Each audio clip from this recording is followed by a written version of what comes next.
warahmatullahi wabarakatuh. Sahabat Ngos Baha dimanapun Anda berada, alhamdulillah pada kesempatan ini kita bisa berjumpa lagi di channel Ngos Baha. Mari kita simak bersama-sama pengawasan beliau. Bismillahirrahmanirrahim. Ketika kita iman tuh kategorinya wong iman apa wong kafir? Wong iman. Kategori itu status. Sehingga apapun faseknya kita karena iman tetap diletakkan bareng wong sing iman. Itu dulu ukurannya. Yang kafir apapun soleh sosialnya tetap dikategorikan orang apa? Kafir. Apapun soleh sosialnya. Kemudian di internal kategorisasi itu, misalnya sama-sama mukmin, terus ada yang mukmin fasik, mukmin soleh, setengah soleh, mukmin gaduh-gaduh, ya supaya ada ya, semacam-macam lah, umat Islam atau Islam sing kumat. Tapi itu tetap berkategori apa? Mukmin. Sampean harus percaya itu. Nah, terus ngendikane pangeran yaumanad ukulla unasim bi imamihim. Kemudian manusia itu tak panggil sesuai status itu, kemudian tak panggil pemimpinnya. Nah, di sini ulama ahli sunnah berpendapat, makanya orang itu harus punya imamul madhab, imam dia yang diikuti dalam apa? Bermadhab, karena nanti yang bertanggung jawab itu imamnya. Jadi kemana masyhur guru yang nanti Bisri Abe Mbah Mus. Wah nak ditakoki pangeran rombongan. Takoki ketuane napa? Ketuane. Itu sebetulnya bukan guyonannya Ki Bisri, itu guyonan dari Syekhona Khalil. Masyhur itu dulu Syekhona Khalil Bangkalan itu gurunya Mbah Hasyim Asy'ari itu. Itu kalau nalkin mayit sing wis matek ning kuburan itu. Ya Ji, aku sibuk ape mulang, soalnya nak ditakoki mending ngenteni aku. Jadi nak ditakoki pangeran. Itu kayaknya bisa ditiru itu talqin apa? Jadi misalnya kowe kan mati tapi aja mati sik ben ora. Yo teng-kreting nak ditakoki mending ngenteni Gus Pak ketuane. Dan dengan aku mati takoki pangeran yang mending ngenteni ketuaku. Misalnya Mbah Mun ngenteni ketuane sampai do Kanjeng Nabi. Pas do Kanjeng Nabi mungkar nakir serawani. Jadi itu tak warai ya jadi. Nah, tapi nak kowe ra bakat keramat, muni ngono dijiotosi. Mergo dijiotosi karena dianggap itu. Nah, kula pun punya sekian cara untuk mengalahkan malaikat itu. Jadi sampean bisa neriru ijazah saya. Tapi itu syaratnya ngalim, agak berat. Itu ada kiai ditanya, "Marabbuka?" Itu jawabnya lucu. Sing mulang tauhid ning donya iku aku. Kowe ora tau mulang malah takok. Maksudnya saya ini guru tauhid apa? Nah, aku wis mucal lagi Datul Awam. Ini saya nanti baca Jawharatul Tauhid. Karangannya Ibrahim Al-Laqani yang nyarai Mbah Mun karena untuk jawab malaikat. Guru tauhid ditakoki marabbuka supaya punya peradaban. Malaikat itu punya peradaban. Masa guru tauhid ditakoki apa? Marabbuka. Itu sudah saya niatkan. Sudah itu. Kamu nggak boleh mengingkari keramatnya para wali karena setelah mukjizat itu adanya keramat. Kayak Sayyidah Maryam. Makanya menurut mazhab ahli sunnah kita harus diantara yang harus kamu imani adalah adanya keramat. Keramat itu di bawah mukjizat. Kalau mukjizat milik Nabi, kalau keramat milik para wali. Contoh paling gampang itu Maryam. Maryam itu nggak mungkin Nabi karena syaratnya Nabi harus lelah. Tapi beliau punya keramat yang bahkan Nabi Zakaria itu ngakui keramatnya Maryam. Anna lagi hada qalat dua menintilah. Karena Maryam itu selalu dapat makanan yang tidak wajar. Dan itu disebut keramat karena Maryam tidak mungkin berstatus apa? Nabi karena beliau perempuan. Semua Nabi adalah laki-laki. Sama ndak usah protes secara gender. Kenapa nggak boleh perempuan jadi Nabi? Ya malah ribet. Pas ngaji suwi ku kayak delok raine apa ngaji kan ora jelas. Karena nggak mungkin Nabi terus gak cantik, nggak boleh. Nabi jelek itu nggak boleh. Semua Nabi kalau cowok ya ganteng. Andai kan perempuan ada Nabi juga harus cantik. Wah itu papa terus piye nak ngaji. Terus nanti bojo sing wedok lurah, sing lanang kan Pak lurah, sing wedok Nabi, sing lanang panjang lah itu bisa itu. Saya kemarin tuh baru seneng sinau kitab Tauhid yang dikarang orang-orang yang ahli matematika, namanya Imam Amudi. Imam Amudi itu pakar matematika. Saya memang suka, termasuk ilmu yang saya suka itu matematika karena eksak. Dia penulis matematika mirip aljabar lah. Dulu di antara penemu matematika namanya Khwarizm yang menemukan apa? Aljabar angka nol itu ya, angka nol. Dulu itu orang nggak tahu kalau satu ya dua. Terus. Imam Amudi ketika di depan Mungkar Nakir beberapa malaikat penguji itu Allah manggil gini kan, orang itu sukanya ngarang usul fikih sama matematika. Sampai muridnya curiga ini masuk surga enggak guru saya itu, karena nggak pernah ngajar tasawuf, nggak pernah torekoan, nggak tahu mujahadan, itu semuanya dia itu. Kalau saya mlebu surga kan is pantes mulangi tafsir. Kan mosok guru tafsir mlebu neraka kaya ora pantes itu lho. Nah muridnya pantas, gurunya itu kaya ora pantes. Oh, sok guru tafsir. Oh. Ya nak mungkinnya mungkin, tapi kayaknya enggak lah. Maksudnya itu kalau sama-sama mungkin yang bus warga juga mungkin. Ngapain milih mungkin yang rokok orang pegawaian tapi muridnya juga bisa. Ya ora pantes loh, ben rokok ora pantes. Kok terus cilik hati gitu.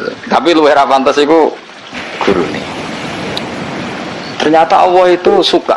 Dan ini menurut saya sesuai hadis-hadis sahih meskipun tidak kontak ini. Saya ulang lagi, Allah itu lebih bangga dengan kita ketimbang dengan malaikat. Karena malaikat itu ada normalnya ya. Masyhur itu kata Allah, saya ini bangga dengan hamba-hamba saya. Terus kata malaikat dengan kita ya Allah, karena iman kita ini orisinil, melihat engkau langsung ndak. Bangkune kira iman ning ngarepku, kowe roh kekuatanku, roh aras, roh kursi, roh alam malakut, alam jabarut. Lalu siapa? Ya para nabi. Ya nabi tentu hebat, wong dia dapat wahyu dari saya. Tapi yaitu orang-orang yang nggak jelas kayak sampean ini, orang-orang yang nggak jelas. Tapi iman sama saya, padahal ya nggak ngerti saya. Kok sampean kan ngerti Allah ya orang, ngerti nabi ya orang, ngerti swarga ya orang, ngerti neraka ora. Tapi wedine neraka itu nganti nangis, ya Allah, jangan sampai saya masuk neraka. Guayane itu koyo paham. Jadi ini yang dibanggakan Allah. Kalau malaikat sama nabi itu kan normal. Ya tentu Allah sangat bangga karena, tapi kan ada unsur normalnya, apa? Nah, tapi ada orang yang cara melihat Allah itu dengan ilmu matematika.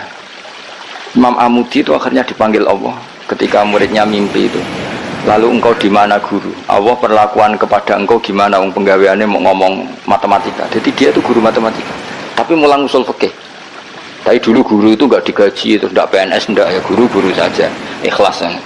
Karena nggak ingin umatnya Nabi bodoh. Nah, gue kan nggak ingin kamu miskin terus mulang, karena jadi itu beda sekali. Jadi dulu itu di mana-mana dulu guru ora ridho nak umatnya Kanjeng Nabi bodoh. Kayak kalau nih guru tenan, ora ridho nak umatnya Nabi bodoh. Nah, gue kan nggak mulang, ora ridho nak gue miskin. Akhirnya golek sing gaji, nak gajinya kurang ya pindah, soalnya. Ibu ora guru ibu pekerja no? Tapi ya apik lah timbang nyolong. Ya tapi ya enggak kelasnya guru. Maksudnya guru itu ya orang yang selalu mengajar itu guru, jadi gaji maupun tidak gaji. Kalau itu profesi apa? Tapi ya baik. Imam Amudi itu ngipi, muridnya tuh ngipi itu malaikat dikumpulkan sama Allah. Terus ditanya sama Allah, ya Amudi, kamu kok tahu kalau saya Tuhan? Dan kalau apa kamu tahu kalau saya satu? Wahid itu satu. Kan tadi Allah mengingatkan saya ini Al-Wahidul Qahar, zat satu. Jadi Imam Amudi, ya malaikat Allah, hei para malaikat, kamu harus belajar matematika. Malaikat diam semua, karena asing kan. Matematika itu asing. Ini betul, ini kisah wali. Sampai kan gak wali, jadi rara ceritanya. Ini ada di kitab-kitab dan semua wali pasti tahu cerita itu. Kalau enggak ya enggak wali atau wali amatir baru latihan. Ya malaikat Allah, para malaikat. Nisbatus naini ilal wahid wasalis warobe iku kanisbatis naini ilal wahid. Wal wahid la nisbatalah fa innahu aslun. Pokoknya kowe nak gawe angka mesti siji loro. Satu dulu. Setelah satu ada dua, ada tiga, ada 4 sampai 5. Jadi fanis batul khamsah ilal wahid awisnaini ilal wahid awisalas ilal wahid kullun ala haddin sawa. Lamane jenenge angka itu satu dulu. Ono 5 ya kok papat, papat kok telu, telu kok loro, loro kok siji. Jadi gak mungkin far'ul wujud ilama la nihayatallah itu sepodo wae kok kanisbatusna ini ilal wahid. Mbok mau judat itu jumlah miliatan tetap far'ul wahid, cabang dari angka 1. Malaikat ora iso jawab kabeh, pinter tenan kowe.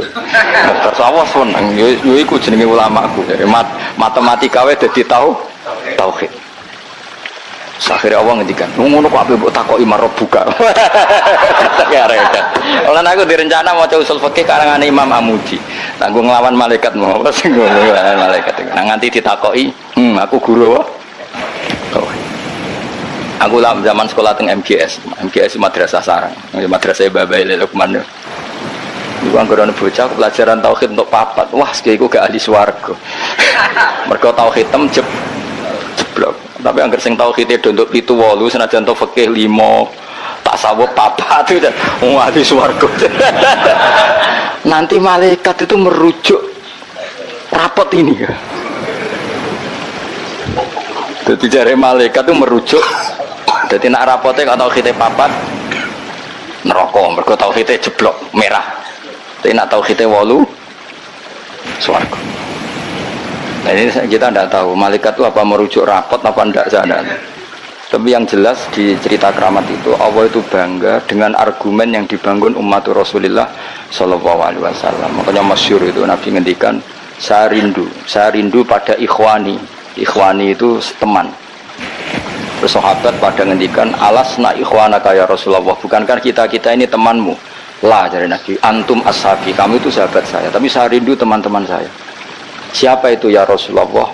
Man amana bi walam yaroni, mereka iman saya padahal tidak melihat saya. Lalu itu Allah lebih rindu lagi, dan Allah membanggakan hamba-hamba ini yang enggak jelas ini semua itu mengalahkan para malaikat. Tentu dalam konteks itu, karena malaikat ketika iman kowe wajar iman, memang kamu tahu saya. Tapi umatnya Muhammad sudah tidak ditunggoni Muhammad, tidak ditunggoni kekasih saya, tapi tetap iman pada saya. Lalu dengan cara apa? Dengan cara akalnya masing, termasuk yang ahli matematika. Nisbatusnaini ilal wahid wassalasa wal khamsah, semuanya sama, far'ul wahid. Fal wahid wal aslu wal ghairul wahid far'ul asli. Fal kullu minal wahid. Malaikat ngomong terus. Karena semua angka mesti dimulai dari 1. Ya wis. Akhirnya malaikat wis angka cek miliatan wis makhluk cek jumlahe miliatan ratusan miliar gak ono ngaruhi tetep itu kabeh far'ul wahid dimulai dari al-wahid. Karena dia ahli matematika, dia berargumentasi tadi nisbatul isnen sampai salasah kabeh iku ning nisbate ning siji iku cabange. Maksudnya iku asal usule tetep Mulane banyak ulama anak gawe mbah guyonan mbok tenan tapi ya rodok tenan to. Rodok tenan artine ya coba imani tapi kudu mbok imani. Iku nak darani Quran dikumpulno ning Fatihah, Fatihah dikumpulno apa? Ning bismillah, bismillah dikumpulno ning ba. Ba iku mergo dadi nuqtatil wujud. Jadi ku ketok nak Quran minallah nggih, nuqtatil wujud, titik wujud. Kowe gawe gambar serumit apapun mesti dimulai dari satu titik. Misalnya kayak gambar apa lah, gambar pesawat ceblok, cek buta, cek gambar rugen keriting misalnya, tetap dimulai dari titik. Nah titik ini disebut nuqtatil wujud, apa? Nuqtatil wujud. Maka ba itu disingkat oleh ulama bi, kata ulama bi kana makana wa bi yakunu ma yakun. Jadi bi sebab ingsun, kana makana karena saya sesuatu yang terjadi ya terjadi, yang wujud ya wujud. Wabi yakunu ma yakun, dan karena saya juga sesuatu yang akan wujud nanti akan berarti ba adalah nuqtatil wujud, awal daripada wujud. Tentu maksudnya adalah Allah Subhanahu wa taala. Allah ini nuqtatil wujud. Nah, kenapa kita butuh angka 1 bukan angka 0? Karena 0 itu di matematika itu adamiyah, sesuatu yang enggak ada. Kalau di depan, kalau di belakang enggak apa-apa, dihilangkan. Tapi kalau di depan nggak bisa.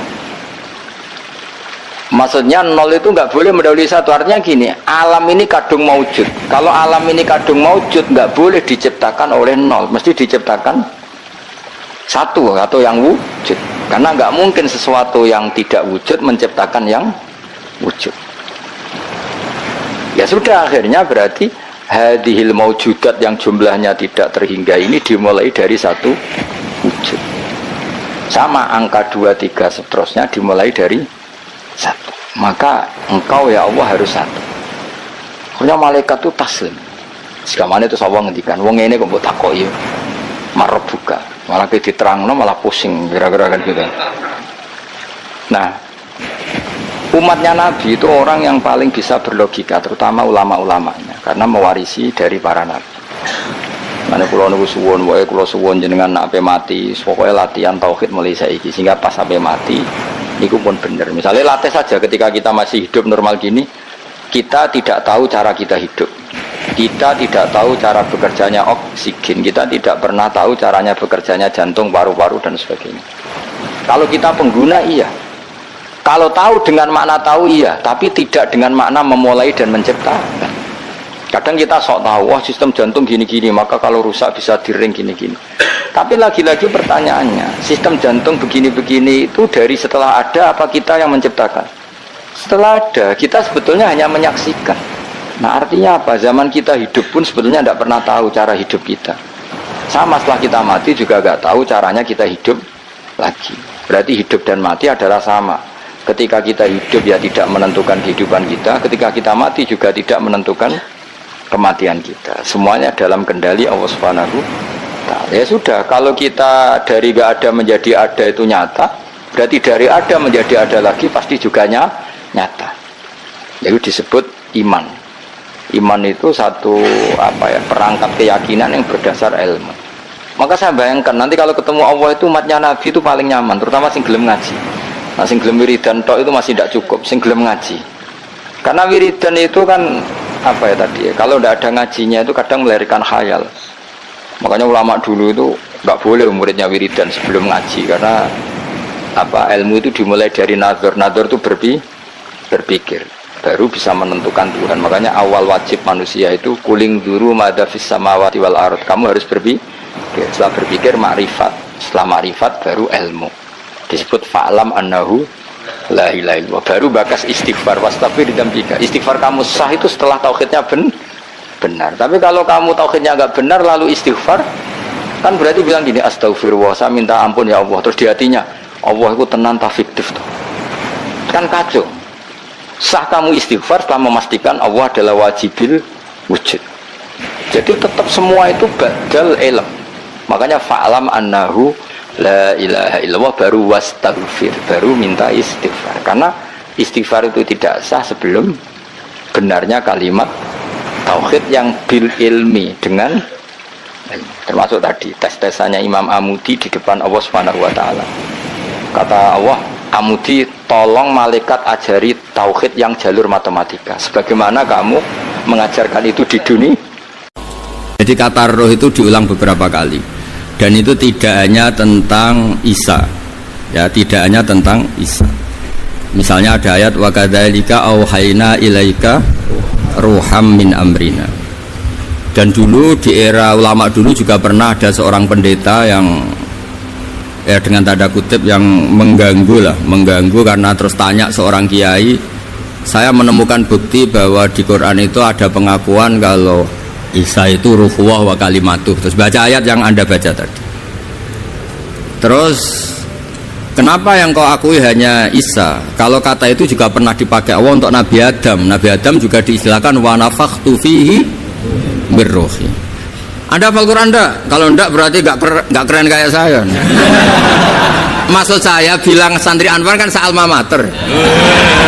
Lah, adu kerennya di poin. Kalau Anda hafal Quran pasti kayak saya tahu kalau kata roh itu penggunaannya tidak hanya tentang Isa. Dan itu sudah lebih dari cukup itu, dan bikin Anda tobat ingin ngapalkan nanti. Ya kan, jelas kan? Ya Pak Sarkasi ya, kan ada wa kadzalika auhayna ilaika ruham min amrina. Tentang Nabi Adam misalnya Pak, wa nafakhtu fihi birruhi. Jelas ya? Ya. Terus kedua pakai teori ulumul Quran. Teori ulumul Quran itu begini. kata-kata itu, ini keahliannya Pak Kures, kata-kata itu bisa masih ismiyah, bisa masih wasfiyah, atau mengalami perpindahan dari wasfiyah ke ismiyah atau ismiyah ke wasfiyah. Misalnya gini, sesuatu yang hidup namanya apa? Roh. Sesuatu yang hidup namanya kan? Nah, asal kehidupan disebut roh. Karena Quran itu bisa menghidupkan, disebut auhayna ilaika ruhan, karena bikin hidup. Orang kalau punya Quran kan punya semangat, punya hidup. Bandingannya adalah orang yang nggak bisa berpikir disebut orang yang mati karena nggak punya daya berpikir atau tidak bisa mikir. Sehingga orang yang pinter, istilahnya Quran, liyahlika man halaka am bayinati wa yahya man hayya am bayinah. Jadi kalau orang nggak pinter itu disebut mati karena wujuduhu keadami. Dan itu Anda harus ngaji seperti itu. Nah, sehingga istilah-istilah itu ya normal saja karena Adam dikasih kehidupan, Nabi Isa dikasih kehidupan, dan Quran bisa menghidupkan kita dengan pencerahannya. Semuanya itu disebut roh. Jadi istilah roh itu udah harus yang Anda bayangkan terus begini, terus kayak apa, itu ya biasa aja, karena tadi ada lafadz yang nggak lepas dari makna wasfiyahnya. Nah, di Quran itu sering ada kata gitu. Misalnya begini, ini contoh, ini sebagai penghormatan ini sama yang bajak ini. Saya beri contoh, Quran itu dikatakan apa? Quran, karena makruh dibaca kan. Tapi ada istilah lagi hamim wal kitabil mubin, karena maktub. Quran kan ditulis, maka diistilahkan apa? Kitab. Tapi Quran juga punya fungsi memisahkan hak dan batil, disebut furqan. Wa ma anzalna ala abdina yaumal furqan yaumal taqal. Nah, karena furqan itu makna wasfiyahnya itu memisahkan antara hak dan batil, maka Taurat pun pernah disebut sebagai furqan. Walaqad ataina Musa wa Harunal furqan. Itu bukan furqan yang kayak Quran kita, tapi ya Taurat. Karena dengan makna wasfiyah itu sama. Taurat ya bisa misahkan hak dan batil, Quran juga misahkan hak dan berarti yang seperti ini itu pakai makna apa? Wasfiyah istilahnya. Makna asal usul. Hukum fikih yang produk-produknya itu bersifat sosial, biasanya ulama itu pasti khilaf karena nggak ada kepastian semua. Misalnya begini, anak hafid merantau di Jakarta boleh enggak? Dibilang nggak boleh yang manfaat ya banyak, dibilang boleh yang tersesat ya kan nggak jelas. Hukum itu udah harus hafid, hafid gini ya sama ini. Dulu ini di kampung khusus-khusus, di Jakarta berulah semua ini. Kayak gitu itu kan nggak jelas karena masalah sosial. Ada ini yang kisah nyata. Istri saya haji itu tidak sama saya, ibu saya haji ya tidak sama bapak. Tak tanya, kata orang-orang tanya, Gus umumnya istri haji sama suami. Terus ada yang cerita, bener Gus, bener jenengan nak haji tidak usah sama suami istri. Kenapa? Mekah itu nggak tempat bertarung, biasanya suami istri itu bertarung. Mekah itu nggak tempat konflik. Biasanya kalau suami istri itu kan tukang konflik. Saya punya teman keluarga keraton itu haji sama istrinya, Prof. Kebetulan ada istri baik, bikinkan teh pagi-pagi, bikinkan teh suaminya. Istri itu loh baik, suaminya dibikinkan teh. Jawabnya istri yang satu, gimana? Mau tukeran? Padahal muji aja jadi perkara itu. Nah kalau ini yang cerita guyonan tapi fakta. Habis tawaf suaminya nangis. Kenapa Pak nangis? Orang sebanyak itu kok cantik semua kecuali kamu. Karena lihat orang Pakistan, Turki, Uzbek gitu. Gantian istrinya tawaf. Habis itu nangis. Kenapa kau nangis? Semuanya ganteng kecuali kamu. Artinya gini, kalau haji sama suami istri akibatnya begini, masa kamu masih bilang sunat gitu? Jadi di bab sosial tuh gak jelas apa? Pernah ada cerita Sayyidah Khadijah, perempuan saudagar, perempuan kaya, sukses. Bahkan ada cerita perempuan yang luar biasa, suaminya tuh gak bener sama sekali. Asia punya suami gak bener, dia tetap jadi orang baik. Ada yang suaminya orang baik, tetap dia gak karu-karuan, istrinya Nabi Nuh. Itu bukti kalau masalah sosial itu udah usah dibakukan. Nah, jadi kalau ditanya orang, biasa ini perempuan cantik, saya anaknya orang nggak punya, saya harus kerja di mana? Saya mesti fatwanya tunggal. Kalau bisa di pabrik atau tempat terbuka, karena pantangannya perempuan itu layak keluar narojulun bimroatin. Kalau kamu cantik usahakan jangan pembantu rumah tangga, pokoknya usahakan yang di tempat terbuka, karena itu panduannya Islam. Kalau kita punya anak cantik, nyun sewu, kendaraan umum kayak bis tentu lebih aman timbang yang privat. Itu kalau boleh memilih, ini kan cerita fikih. Tapi kalau pakai individu kan tidak ada bisa jamin semua kan. Jadi fikih-fikih sosial itu biasanya ulama tidak punya baku ya, pokoknya saya jawab saya. Ya kalau mau orang baik dan punya akibat baik ya baik. Kalau orang baik ya karena bisa apa kita di depan hukum sosial. Karena ya itu tadi kita punya contoh Fir'aun itu kayak apa? Beduanya Fir'aun kayak apa? Punya istri legendaris namanya siapa? Asia. Nabi Nuh kayak apa? Punya istri seperti itu. Jadi misteri kan enggak? Artinya kalau kamu mendewa-dewakan kalau suaminya baik pasti ya ada juga lingkungannya baik. Lingkungannya Fir'aun kurang apa? Kurang kelirunya. Sekeliru-kelirunya tapi tetap. Nah terus yang terakhir ini saya saran, kamu ngadepi zaman modern itu harus baca Quran. Quran itu diantara yang dipaparkan mimbeni farsi wadamil labanan kholison sa'ighal lisyaribin. Jadi Allah itu bisa mengelola sapi itu kan makanannya rumput. Di tubuh sapi itu ada darah, ada kotoran, tapi sapi bisa melahirkan susu. Itu kata ulama-ulama, apapun rusaknya zaman, sebetulnya gesekan-gesekan di alam nyata ini ada kotoran, ada darah. Kalau kamu orang baik, pasti tetap jadi labanan kholison. Tidak usah putus asa. Apapun zaman ini kita harus tetap jadi labanan kholison. Padahal mimpi farthu wadamin antara itu bukti bahwa kita tidak boleh putus asa. Sekarang zaman tidak kayak dulu, tidak kayak zaman Wali Songo. Zaman sekarang pun masih ada begging, masih ada Ustadz Sulada. Wong yang buka pertanyaan dia kok yang suruh jawab saya. Itu pakai fikih apa nggak bisa juga. Itu bisanya benar kalau saya ampuni, kalau enggak. Tapi karena saya ini kiai baik kan nurut sama Allah wal afina. Andai kan cara iman sampean itu punya nurul basirah, punya mata hati. Jadi ku iman diwujudillah. Iman bahwa yang wujud itu Allah, yang wujud hakiki itu apa? La ra'aital akhirata aqraba ilaika. Kamu akan melihat akhirat itu dekat sekali. Enggak usah kamu menuju akhirat. Kalau akhirat misalnya saya nanti nunggu mati itu kan kesuwen. Misalnya mata itu sudah engkas, tapi kok ngenteni ning alam barzah, alam kuburan, ngenteni akhiratnya, ngenteni barang-barang ruhin dan sebagainya kan nopo kesu. Dan saya kalau ingin mendapat nikmat surga itu nanti juga kesuwen.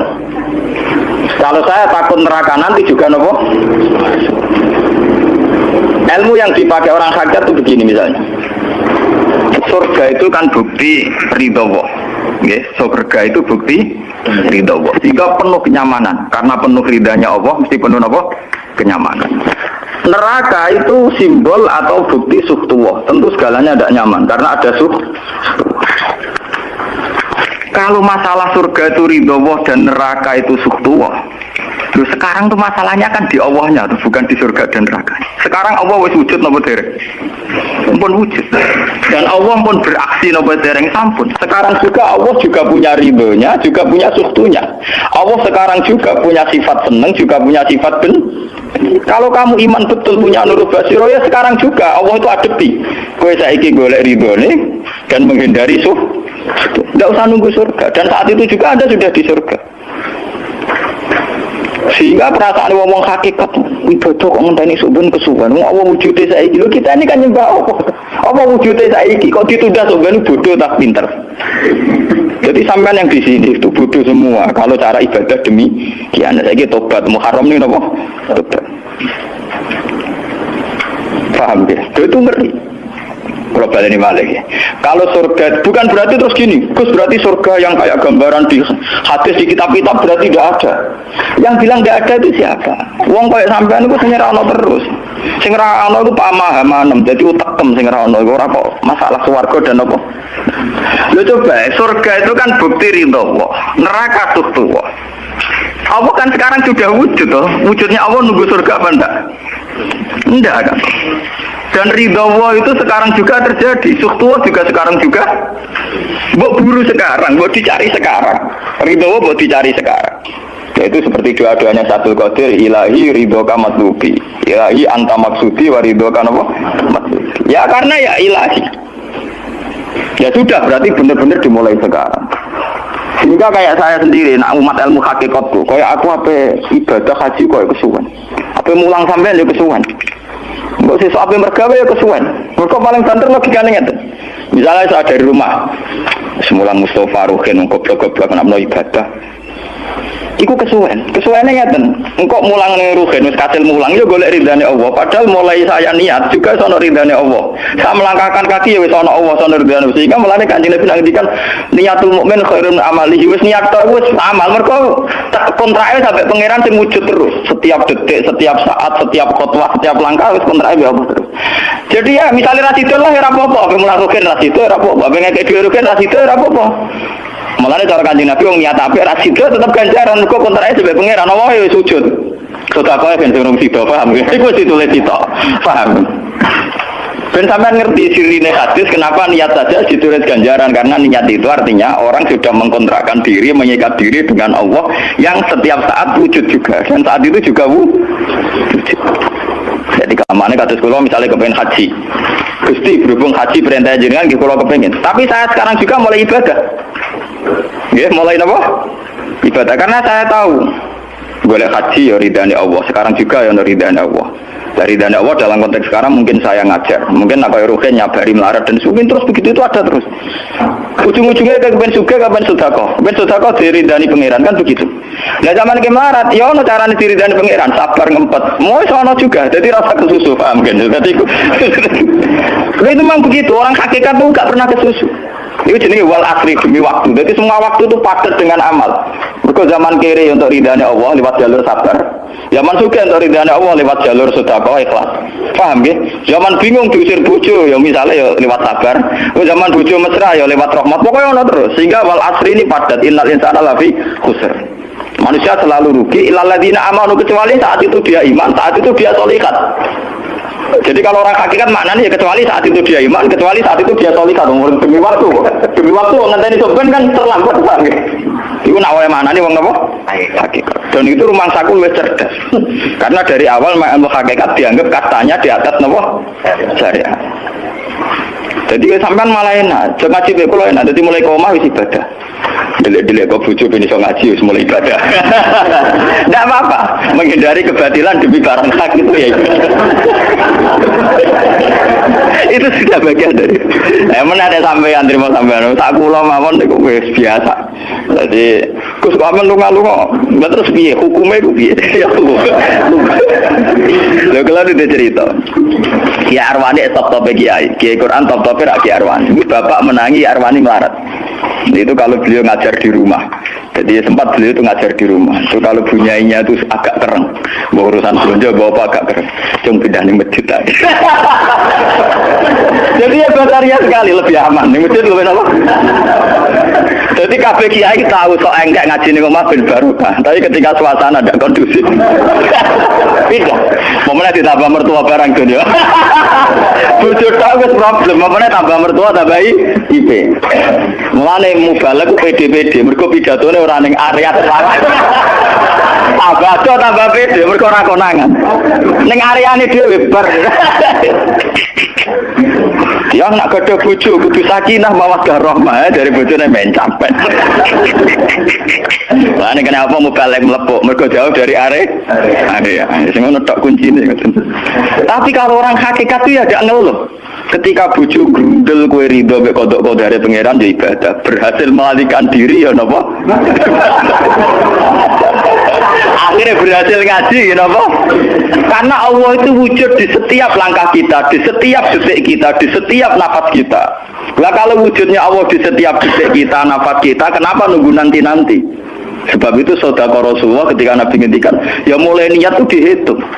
Wong saiki wong intelektual kabeh. Bagaimana mungkin belum aksi nyata kok sudah dihitung ora roh pangeran, paham nggih? Paham nggih wong-wong ora roh pangeran. Dadi intelektual iku kudu tobat, paham. Bagaimana mungkin niat belum aksi nyata kok sudah dihitung? Jadi nak goblok ku rasa di syariat. Nek wis goblok ditulis ning koran dadi buku. Wong goblok kok di syariat.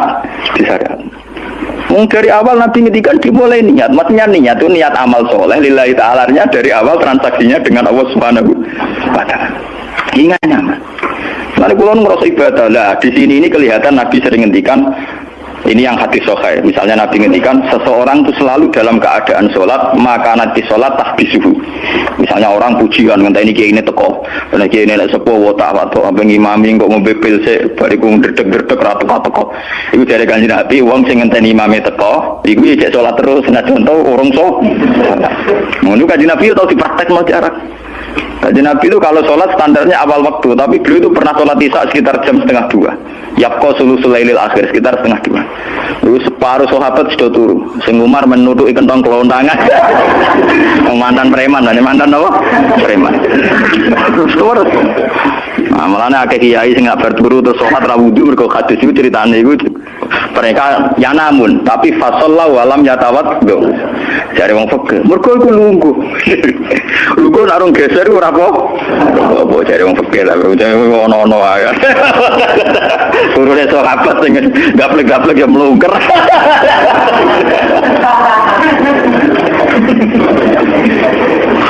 Kanjeng Nabi rawuh santai.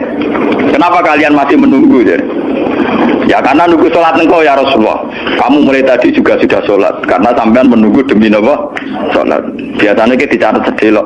Mereka nunggu terus sholat. Mau dicatat mulai mau nganti saiki. Jadi hari ini pahala kamu lebih tinggi. Nabi tenang. Ya memang begitu. Sehingga kalau wal asri innal insana lafi khusrin, demi waktu itu tidak ada ruginya. Misalnya saya juga pernah melarat. Rogen ya tahu melarat nganti saiki misalnya. Artinya saat kita melarat kan dua niat. Aku nak sugih pe sedekah, aku nak alim pe mulang. Niat dihitung ganjaran. Ketika kamu real, yang sekarang real kan ngadepi kekerian terus kowe sabar ya ibadah. Jika orang kemrungsung aku ibadah ngenteni juga begitu juga yang ingin haji. Ditafsir apa haji, tapi ketika dia ingin sudah ditulis ganjaran. Meskipun takdirnya dia tidak sempat haji sampai mati. Tapi per detik dia tetap berdialek dengan Tuhan. Bertransaksi dengan Tuhan. Jadi disebut Quran yastarun. Yastarun itu transaksi. Inna wasara minal mu'minina anfusahum wa amalahum bi anna lahumul jannah. Allah Ta'ala itu membeli diri kita. Diri kita itu kata Nabi ini sing asli dawuh Nabi ora dawuh mubalek lho. Ngeleng-eleng ini ilmunya ulama bukan mubalek, harus dicatat. Nabi itu ngitung ibadah. Itu dimulai dari diri kita. Ngendikane pangeran inna wasara minal mu'minina anfusahum. Allah membeli diri kamu. Diri kamu itu ya organ kamu, sel-sel yang ada di kamu, saraf-saraf kamu semua yang ada di tubuh kita. Karena apa? Dalam desain Tuhan dan rencana Tuhan, pikirannya pangeran kemana madun di badok ibu sujud, dua lesan ya gue mulang, mertua dua lesan ya gue ngandani mantu ya gue takzim mertua. Pokoknya dalam desain Tuhan begitu. Sehingga semua organ tubuh itu desainnya untuk taat, desainnya untuk apa? Ya, desainnya untuk taat. Sehingga ketika taat itu belum nyata dan orang itu niat sudah dihitung. Apalagi setelah nyata dia melakukan, potensinya saja baru potensi sudah dihitung. Makanya ketika Nabi ini yang hadis sahih, suatu saat Nabi itu ditamu melarat-melarat. Wes melarat ngenes deh. Udah ditonggo juga lomo ngenes deh. Wes melarat ditonggo nopo? Juga. Terus matur ya Rasulullah, zahaba ahli dusur bil ambal. Tiang-tiang sugih niku nak moro puji-puji kok nggowo donya gelem sedekah. Yusalluna kama nusolli wa yasumuna kama nasum. Wis ngoten piyambake nggih salat nggih poso. Posone nggih kados kita, salate kados kita. Tapi wa tasaddaquna bi fuduli amalihim. Tapi mereka punya kelebihan iso napa sedekah. Jadi kamane wong melarat iki ngenes. Duwe rival soleh ditandingnya angel. Mergo salate padha. Mulane wong melarat tuh seneng nek wong sugih ra poso. Oh unggul aku. Wong soleh melarat itu nanti saiki soleh juga ya gak trimo. Wah matane wong itu. Lha iku zaman Nabi ora trimo. Dadi kan terus sowan Kanjeng Nabi. Kanjeng Nabi kula di tangga soleh, salate kados kita, pasane kados kita. Cuma wae tasodakuna bibuduli apa? Mereka keunggulannya bisa sedekah menjadi duit. Sekarang Kanjeng Nabi itu ngendikan apa perlu ala adlukum, apa perlu kamu saya tunjukkan sesuatu yang kamu bisa sedekah dengan yang kamu miliki. Ya Rasulullah. Itu pertama yang dihitung Nabi itu fikul isulama minan sedekah. Setiap sel atau organ atau ros-rosan manusia itu dihitung apa? Sedekah. Itu kan luar biasa. Jadi yang dihitung itu yang fisik, anfusahum, fisik. Fisik kita ini sedekah. Itu yang paham itu orang-orang hakikat. Yang paham itu orang-orang apa? Hakikat. Orang hakikat ini cerita ilmu kelas tinggi ini, tapi tak terang lebih lucu ben paham. Sistem wujud kita, kasus ini bahak wujud. Saya itu dalam penanggalan orang tua saya itu lahir 1970.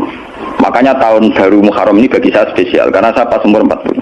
Nak waras, nak orang waras jadi paling waras. Ya ini waras sampai malah kayak apa?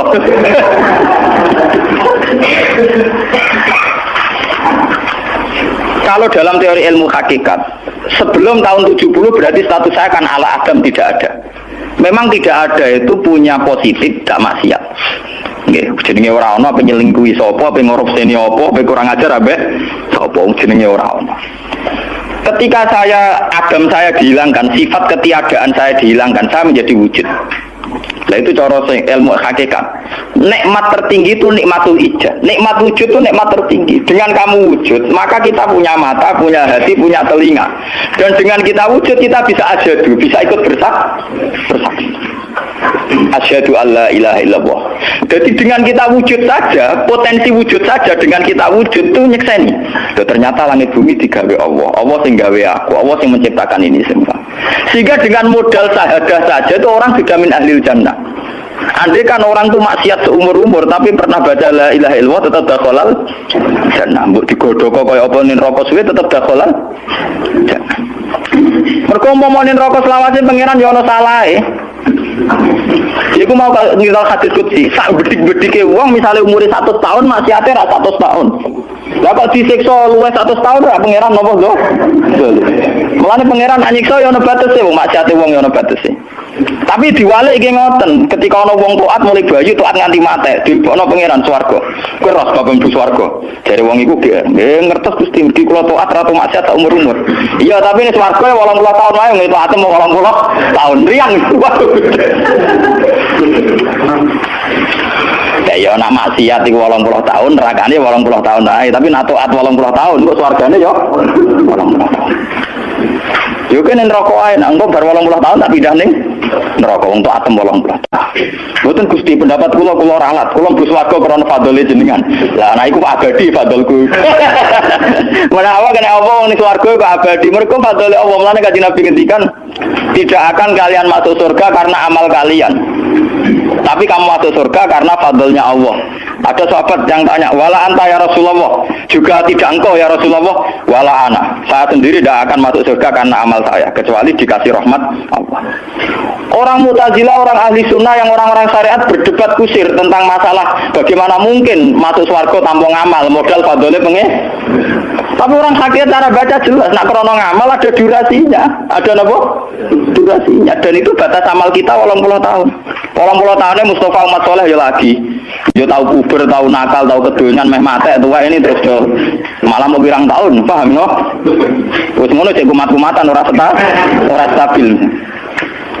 Nyatane ora ana cerita ning swarga pas ada kok swarga, eling ra stabil dakon neraka kan ya mboten enten.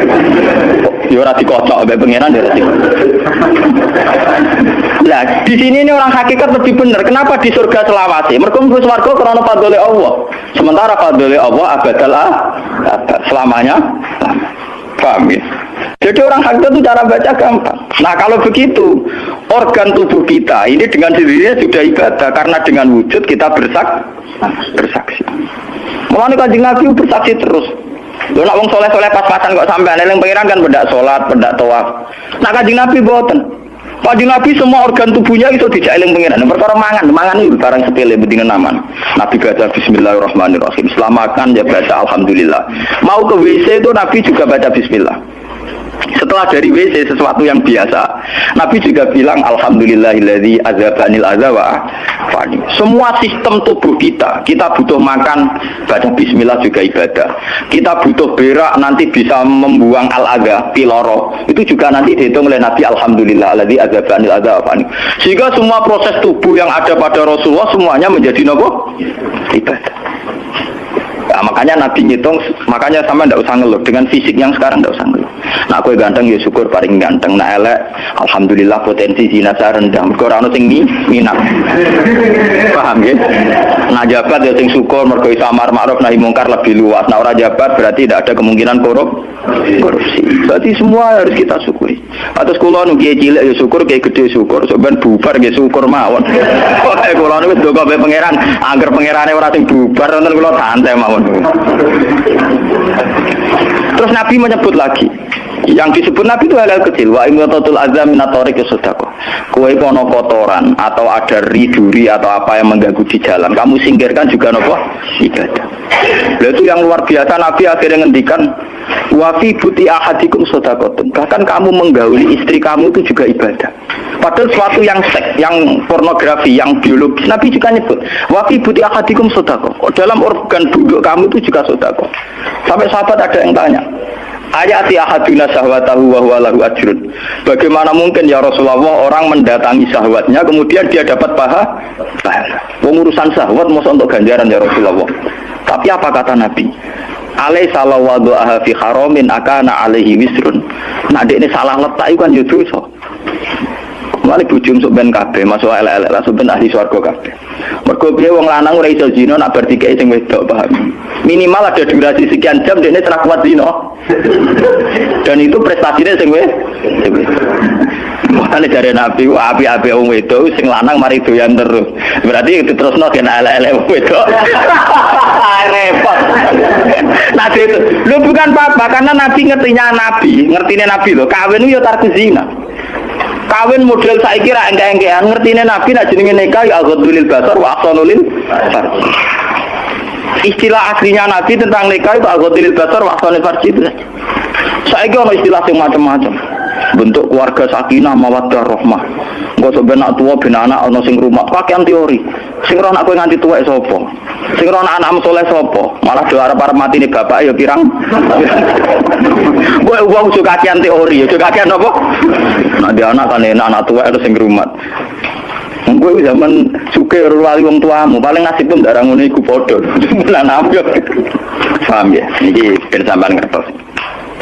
Dengan teori ini maka surga dan neraka dihitung seperti ilmu hakikat tadi. Paham ya? Jadi ridha Allah itu sudah ada sekarang dan itu nanti dijelmakan surga. Suhtullah sudah ada sekarang tapi nanti dijelmakan neraka.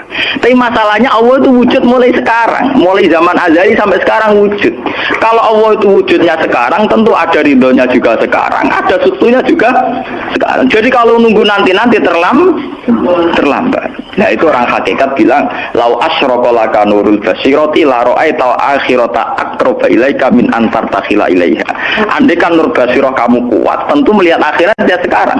Maksudnya melihat suhtullah ya sekarang, melihat ridho Allah ya apa?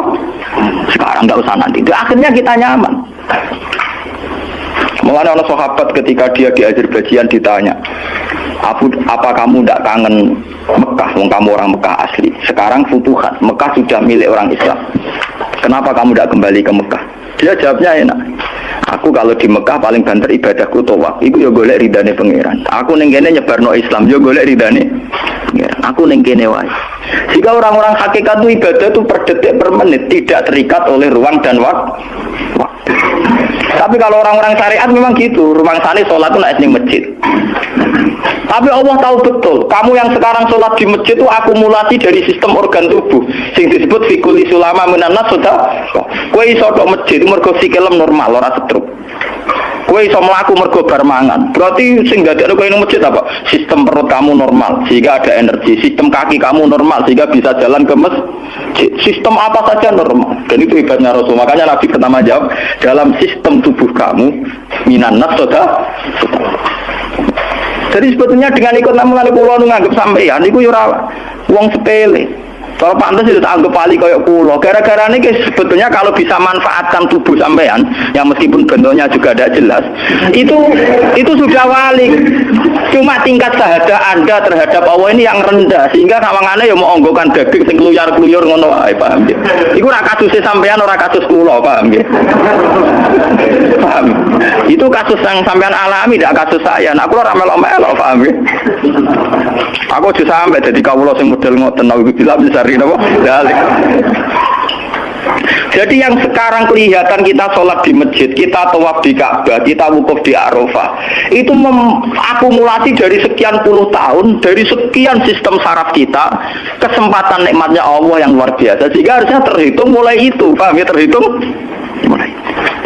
Sehingga dimulai desain kaki juga nanti ibadah, karena khotwatin yaktuha ilal masajid, langkah sing moro masjid ya dadekno ibadah dan sebagainya. Jika orang-orang sufi itu zaman di rumah ya nyaman ibadah, nanti ketika di masjid dia nyaman ibadah, ketika di Ka'bah dia nyaman ibadah, keluar dari Ka'bah lagi ya ibadah. Orang malah berhaji ibadah enak ya ning Ka'bah, nanti Jawa enak kabeh. Lha apa pangerane ganti? Utek kok elek. Apa pangerane apa? Pangeran sing ning Ka'bah bae sing dibidukani padha, paham nggih? Oh, padha. Jadi nak malah ngono malah membeda-bedakan. Jadi sampai di soal memang kita secara syariat harus ke Mekah haji. Tapi setelah di Mekah ya pangerane Ka'bah ya Allah, ning Indonesia nggih napa? Ini sama ibadah sama nyamannya. Cuma memang nggak mungkin secara syariat haji kok ngubungi langgar beduan ora. Ya sudah gitu. Engko kenaan panitiane dikomersialno. Utek elek mesti dikomersial. Paham ya? Makanya kata hikam, nikmat tertinggi itu nikmatul ijab. Dengan kita wujud saja. Jadi Adam itu membelenggu. Tidak ada itu dadekno kita ora iso bersak. Tapi dengan kita wujud, kita iso melok nyekseni kekuasaan Allah. Sebab piye bentuke, mbok piye kadare, dengan kita wujud melok nyekseni kekuasaane Allah. Dan itu sing disebut walladzina amanu wa amilus sholihat, terusé ulaika humus siddiqun wasyuhada'u inda rabbihim. Orang-orang sing iman mesti dengan sendirinya jadi syahid, jadi saksi. Makanya Allah kalau ngitung saksi di Quran mulai mata kita, hidung kita, yauma tasyhadu alaihim alsinatuhum wa aydihim wa arjuluhum bima kanu, itu semuanya, mulai lesan, mulai apa semuanya. Mulane kula wujud ki seneng. Piye wae kula wujud Gusti iso nekseni kekuasaane jenengan. Lah sing perkara kan juga gara-gara wujud durakani pangeran. Lha iku mulai perkara. Mulane ketika Kanjeng Nabi, kenapa itu hebatnya Rasulullah. Makanya saya yakin bahwa Rasulullah itu juga pengajar ilmu hakikat. Tentu karena Nabi cara ngajarnya tidak melahirkan kesesatan kayak kasusnya Husain Al-Halas dan Siti Jenar. Sebetulnya sederhana. Kenapa Nabi bilang Sayyidul Istighfar itu dunia tidak dimulai dari kata astagfirullah. Sayyidul Istighfar dimulai Rabbi, Allahumma anta Rabbi, la ilaha illa anta khalaqtani. Bukan dimulai dari kata istighfar. Kata Nabi, istighfar terbaik itu lafadznya ini, Allahumma anta Rabbi, jenengan pangeran kula. La ilaha illa anta, ora ana pangeran kecuali jenengan. Anta Rabbi, jenengan pangeran kula. Khalaqtani. Pokoke piye jenengan kadung gawe kula. Resiko nek gawe kadang kula nggih maksiat niku. Dadi piye wae madun maksiat, rukin maksiat piye mergo kadung di munggo ora ono ya ora maksiat. Jadi kamane pangeran ya rada keteror, waduh. Istighfar model neror. Iku dari sarah-sarah hadis juga ada piye wae maksiat itu perkara wujud. Meskipun piye wae taat ya krana wujud. Jadi cerita sebab pangeran. Gusti, piye wae jenengan kadung gawe kula. Tapi harus jujur. Makanya orang-orang yang pernah maksiat itu harus jujur kados kula. Nak niru kados kula. Dia istighfar itu jujur. Malah kula boten seneng. Muni astagfirullah kula boten seneng. Itu nanti menjadikan orang itu pesimis dan hubungan dengan Tuhan itu negatif. Kesane kita hanya dosa saja. Kowe nak wiridan asura ping 100 kula boten cocok. Ping 1000 boten cocok. Mun sampean kula ijazah, piye wae iki hadis sahih. Kata Nabi itu sayyidul istighfar terbaik. Harus dicatat, itu dawuh Nabi itu istighfar terbaik. Kalau sampai astagfirullah saja itu nanti kalau jenis-jenis orang yang kuper atau yang pesimis, ya Allah Gusti dosa tok kula tentunya dosa tok. Kapan kula saged jenengan tampa tobaté? Sehingga dekne bayangno pengenan tampa tobaté ya kangelan tenan. Terus dekne oleh istighfar nganti nek sing sawangane wujude dekne penting. Padahal ya ora penting blas. Tapi kalau yang diajarkan Nabi ndak, cara ngendikan gini. Anta Rabbi la ilaha illa anta khalaqtani wa ana abduka, kula tetep kawulane jenengan. Wa ana ala ahdika wa ahdika mastata'tu, selagi kula mampu kepingin kula nggak anut perintah jenengan. Dan yang saya paling tertarik itu kata gini, Abu ulaka bini matika aliyah. Cek gendo kaya apa Gusti kula urip teng donya. Cek kula gendo cek napa, kula tetep urip nggawa nek mati jenengan. Jadi tetap melihat positifnya dulu. Misalnya kowe tahu mateni wong, tahu zina, tahu maksiat apa saja. Piye wae kowe wujud. Nak kowe wujud tau mateni wong, yo iso dosa nyelametno nyawane wong. Kaya kasus Sayyidina Umar. Ya Rasulullah, sebagaimana zaman saya kafir banyak merugikan orang Islam, saya bersumpah setelah saya Islam akan banyak merugikan orang kafir. Begitu juga Khalid bin Walid. Ya Rasulullah, saya banyak membunuh orang mukmin, tapi saya bersumpah setelah saya Islam akan banyak membunuh orang kafir. Begitu juga sahabat-sahabat dulu. Artinya dengan kita wujud, potensi kita saat dosa itu ya iso apik. Jika cara ngendikan Abu laka bi ni'matika alayya. Piye mawon Gusti kula sowan jenengan tetep nggawa nikmate jenengan. Lho sowan jenengan dalam bahasa ilmu hakikat dimulai sekarang lho ya. Jangan salah paham nanti akhirat oke. Lho imam kan bahasa ilmu hakikat tuh dimulai sekarang juga. Pengiran wujudnya saiki pontene soben goblok paham. Lho sowan pengiran saiki paham nggih. Eling-eling iki bakas ilmu hakikat. Aja medun kelas lho niki bakas hakikat. Mudene mursid.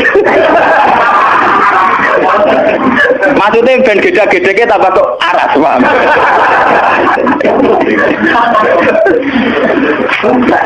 Ben roh.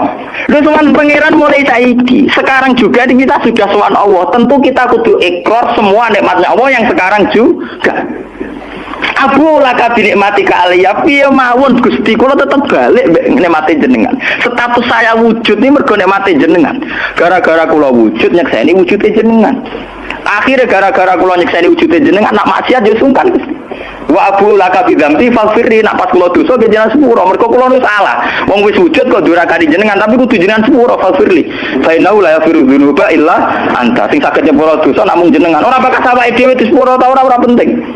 Lah kadang orang itu cara berpikir di sepuro ta ora ya, nah di sepuro pun neraka. Nah di sepuro mlebu swarga iku goblok. Enggak ada Nabi ngajarkan gitu. Nabi hanya ngajarkan fa innahu la yaghfiru dzunuba illa anta. Yang hanya bisa mengampuni hanya engkau titik. Sudah ke awakmu ora usah bakas ora penting ora penting mun ngandel. Kenapa tidak penting? Karena tadi dimulai la ilaha illa anta, tidak ada wujud hakiki kecuali jenengan.